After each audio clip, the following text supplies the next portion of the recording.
Memorial Day weekend, May 27, 2017. Family was gathered, kids were playing. The day was filled with laughter, food, and love.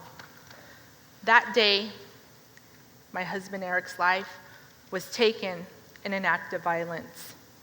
And one day, everything changed for me and my children. The justice system did what it's designed to do. The young woman, 18 years of age, was sentenced 16 years to life. Justice was served. But justice didn't bring me peace. Justice didn't take away the bitterness. And justice certainly didn't set me free. Proverbs 18:21 says that the tongue has the power of life and death, and those who love it will eat its fruit. Words are seeds. They can plant bitterness or they can plant healing. At the beginning of this year, my mentor challenged us to pick one word. I chose the word transformative. I wrote it on my whiteboard. Beneath it, I wrote, I am a fruitful branch. I make spiritual investments. What I thought was just an exercise became rooted in my life spiritually. In the aftermath of Eric's death, the soil of my life felt hardened, dry, barren, like a desert. And because of my faith, I said I forgave her. But the truth was different. I carried anger, bitterness, resentment, and grief. I buried myself in work. I exercised excessively just to feel physical pain because the emotional numbness was so unbearable. Justice had spoken, but I was still in a prison.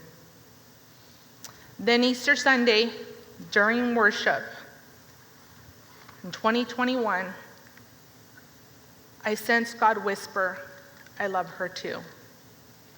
I shook my head, no, I can't forgive this. But that Easter whisper became rooted in my heart. Later on, I found language for this shift through author Elizabeth Koch's Perception Box. She teaches that each of us lives inside an invisible box shaped by our traumas, upbringing, and culture. So when that box is tight and closed, we see life through fear, anger, and blame. But when the walls expand through curiosity, compassion, and forgiveness, we see differently. That Easter whisper began to expand my perception. Forgiveness was being rooted in my heart and mind. And this year, forgiveness bore fruit in a way beyond anything I could ever envision. May 23rd, 2025, I walked into a prison room where the young woman was waiting. As I approached, she buried her face into her hands and she cried. I asked her, can I hug you? She stood up, we hugged, and I told her, I forgive you, and Jesus loves you. That victim-offender dialogue was made possible by Rebecca Weicker, founder of the MEND Collaborative. Along with Lynn, another facilitator, they created a safe space where healing and accountability could coexist. This nonprofit brings survivors of violence and those that have caused the harm into restorative healing partnerships. This came full circle for me, as she had once been a student at the local high school I worked at for 26 years. In that moment, the lines blurred: victim, offender, educator, student.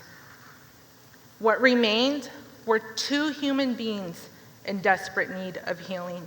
In prison, what I once looked at as punishment is now the place I return to sit in healing circles, to witness forgiveness in motion, transformation, peace, love, and freedom. Maybe as you've been sitting here listening, someone has come to mind. It feels impossible to forgive. If so, I ask you to hold that thought gently.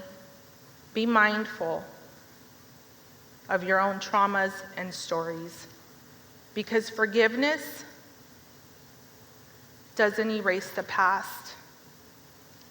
It transforms us and it allows us to set ourselves free. So here are some seeds I've learned to plant. You might ask, how do you cultivate that forgiveness? Here are 4 things I've done. 1, acknowledge the hurt.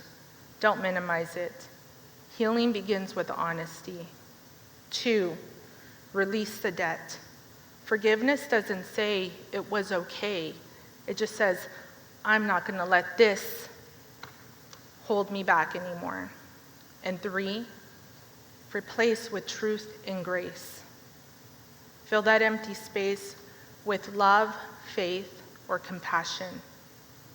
And 4, expand your perception box. Notice when the walls close in with fear, anger, or blame. Let them expand with curiosity, compassion, and forgiveness. Forgiveness isn't a one-time act. It's the soil we nurture. It's the daily watering of our mind and our body and our spirit. So here's my question for you. What seeds are you planting with your thoughts, your words, or your choices? Forgiveness doesn't say it was okay. It doesn't excuse it. Forgiveness brings transformation. And that symbol for me is Jesus on the cross.